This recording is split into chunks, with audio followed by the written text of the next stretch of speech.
Shalom मेरे प्रियो, स्वागत है आप सभी का परमेश्वर की जीवित हजूरी में। मेरे प्रियो, क्या आप जानते हैं पूरी बाइबल का प्रवेश द्वार यानी भजन संहिता 1 केवल 6 पदों में हमें वो चाबी दे देता है जिससे हम तय कर सकते हैं कि हमारा अंत सफलता होगा या विनाश। आज के इस दौर में जहां हर कोई सफलता के पीछे भाग रहा है, वहीं भजन संहिता 1 हमें बताती है कि सच्ची सफलता और धन्य पुरुष कौन है। क्या आप एक मजबूत पेड़ की तरह फलवंत होना चाहते हैं, या आप उस भूसे की तरह हैं जिसे हवा का एक झोंका कहीं भी उड़ा ले जाता है। आज के इस वीडियो में हम भजन संहिता 1 की गहराई में उतरेंगे और जानेंगे जीवन के उन 2 रास्तों के बारे में जहां से आपकी मंजिल तय होती है। तो आइए हम वीडियो को शुरू करते हैं। आज हम वचन में जानेंगे भजन संहिता 1 की गहराई को। तो आइए हम वचन को शुरू करते हैं। मेरे प्रियो, भजन संहिता 1 की शुरुआत धन्य शब्द से होती है। यह अध्याय हमें 2 प्रकार के लोगों और उनके अंत के बारे में बताता है, धर्मी और दुष्ट। यह एक तुलनात्मक अध्ययन है जो हमें यह चुनने पर मजबूर करता है कि हम अपना जीवन किस नींव पर बना रहे हैं। पहला वचन, क्या ही धन्य है वह पुरुष जो दुष्टों की युक्ति पर नहीं चलता और पापियों के मार्ग में खड़ा नहीं होता और ठट्ठा करने वालों की मंडली में नहीं बैठता। मेरे प्रियो, यह वचन हमें धन्यता की पहली शर्त बताता है, दूरी बनाना। यहाँ दूरी की 3 सीढ़ियां बताई गई है जो देखने में बहुत छोटी है। पहली सीढ़ी, दुष्टों की युक्ति पर ना चलना। चलना विचारों से शुरू होता है। जब हम गलत लोगों की सलाह या उनकी विचारधाराओं को अपने जीवन में जगह देते हैं तो हम पहली गलती करते हैं। जैसे कि जब एक दुष्ट व्यक्ति कहता है, अरे यार, थोड़ी सी शराब पीने में क्या जाता है, थोड़ी सी शराब पीने से क्या कोई शराबी थोड़ी ना बन जाता है। एक ऐसा विचार जिससे कि आप दुष्टता करने पर मजबूर हो जाते हैं और आप उस दुष्ट की युक्ति पर चलने लग जाते हैं। आप भी अपने जीवन में पाप में गिर जाते हैं। इसीलिए हमें दुष्ट के उन झूठे विचारों में नहीं फंसना। दूसरी सीढ़ी मतलब दूसरा स्टेप, पापियों के मार्ग में खड़ा ना होना। मेरे प्रियो, चलने के बाद व्यक्ति खड़ा होता है। इसका मतलब है पाप को केवल विचार में ना रखकर उसे अपनी आदत बना लेना, उनके साथ समय बिताना और उनके जैसा व्यवहार करना। अक्सर हम देखते हैं जब कोई व्यक्ति किसी गलत विचार में पड़ता है, जैसे कि व्यभिचार का विचार, और उसके बाद वह उन विचारों को अपने जीवन में प्रतिक्रिया के रूप में काम में लाता है और उन लोगों और जगहों पर अपना समय बिताता है जिससे कि वह अपने जीवन को बर्बादी की ओर ले जाता है। इसीलिए हमें पापियों के मार्ग में खड़ा भी नहीं होना। तीसरा स्टेप, ठट्ठा करने वालों की मंडली में न बैठना। बैठना मतलब पूर्ण स्वीकृति का प्रतीक। मेरे प्रियो, ठट्ठा करने वाले वे लोग हैं जो पवित्र चीजों का मजाक उड़ाते हैं। यहाँ उन लोगों के बारे में बताया गया है जैसे कि जो लोग चुगली निंदा करते हैं या दूसरों का मजाक उड़ाने का लुत्फ उठाते हैं। यदि ऐसे लोगों के साथ आप अपना समय बिताते हैं तो आप अपनी पूरी स्वीकृति उनको देते हैं। इसलिए हमें ऐसे ठट्ठा करने वाली मंडली से दूर रहना है जो हमें परमेश्वर से दूर और पाप के करीब लेकर जाती है। यहाँ तक पहुँचने वाला व्यक्ति पूरी तरह से बुराई में रच बस जाता है। मेरे प्रियो, याद रखें, इस पहले वचन में वो 3 सीढ़ियाँ जो कि बताई गई है, जिसमें कि पहला दुष्टों की युक्ति पर न चलना, और दूसरा पापियों के मार्ग में खड़ा न होना, तीसरा ठट्ठा करने वालों की मंडली में न बैठना। ये 3 सीढ़ियां हमें हर पाप से बचाती है और परमेश्वर के करीब लेकर जाती है। आइए वचन 2 देखते हैं। परंतु वह तो यहोवा की व्यवस्था से प्रसन्न रहता है और उसकी व्यवस्था पर रात दिन ध्यान करता है। मेरे प्रियो, केवल बुराई छोड़ना काफी नहीं है, उस खाली जगह को परमेश्वर के वचन से भरना आवश्यक है। मेरे प्रियो, धर्मी व्यक्ति के लिए वचन कोई बोझ या नियम नहीं है, बल्कि उसकी खुशी है। वह इसे प्रेम से पढ़ता है, रात दिन ध्यान करता है।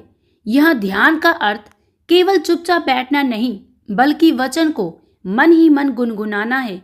जैसे एक गाय जुगाली करती है, वैसे ही धर्मी व्यक्ति हर परिस्थिति में वचन को याद करता है। हमें वचन को अपनी हर एक विपरीत परिस्थितियों में भी अपने मन में संजोए रखना है। हालात चाहे कैसे भी क्यों ना हो, लेकिन जब हम परमेश्वर के वचन को अपने हृदय में गहराई से बसने देते हैं, तो हम अपने जीवन में हर हालातों से निजात पाते हैं। इसलिए हमें परमेश्वर के वचनों पर दिन और रात ध्यान करना है। जैसे यहोशू भी कहता है, परमेश्वर तेरी व्यवस्था की पुस्तक मेरे चित्त से कभी न उतरने पाए और मैं रात दिन इसी पर ध्यान करता रहूं। हालेलुया।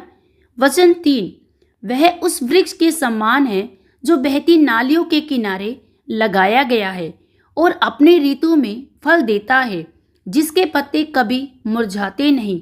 इसलिए जो कुछ वह पुरुष करे वह सफल होता है। यह धर्मी व्यक्ति की तुलना एक विशेष वृक्ष से की गई है। यहाँ कोई जंगली पेड़ नहीं है, इसे माली ने खुद चुना है। माली मतलब परमेश्वर ने खुद चुना और लगाया है। यहाँ परमेश्वर अपने चुने हुए लोगों की तुलना एक वृक्ष से करता है जो बहती नालियों के किनारे लगाया गया है।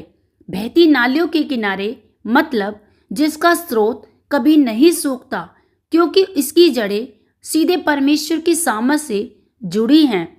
इसीलिए जब हम परमेश्वर में बने रहते हैं और उनके वचनों पर चलते हैं, तो हम भी परमेश्वर के राज्य में बने रहते हैं और अपने ऋतु में फल देते हैं।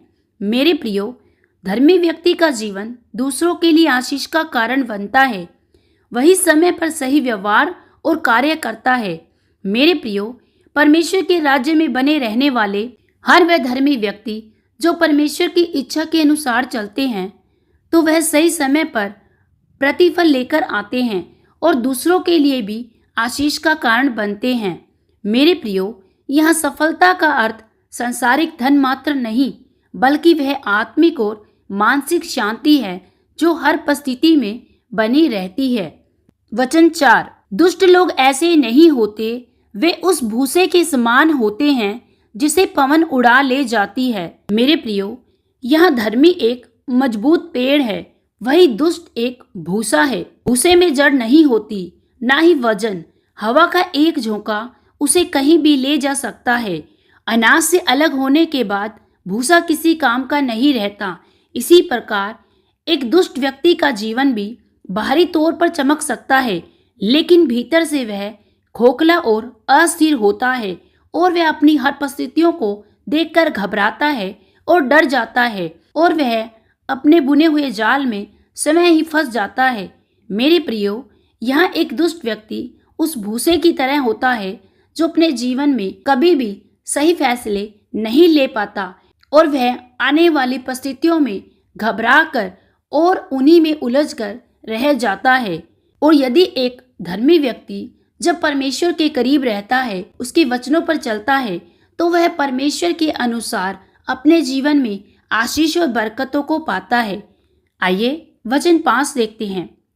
इस कारण दुष्ट लोग अदालत में सर न रह सकेंगे और न पापी धर्मियों की मंडली में ठहरेंगे। मेरे प्रियो, यहाँ अंतिम परिणाम की बात की गई है। जब परमेश्वर का न्याय होगा तो दुष्टों के पास अपनी सफाई में कहने के लिए कुछ नहीं होगा। उनकी युक्ति उस दिन काम नहीं आएगी। मेरे प्रियो, आज यदि दुष्ट व्यक्ति यह सोचता है कि मैं कुछ भी करूं, मुझे कहने वाला कोई नहीं है, चाहे वो आज सोचता है कि अरे यार, ठगी करने में क्या जाता है, झूठ बोलने में क्या जाता है, चोरी या चकारी करने में क्या जाता है।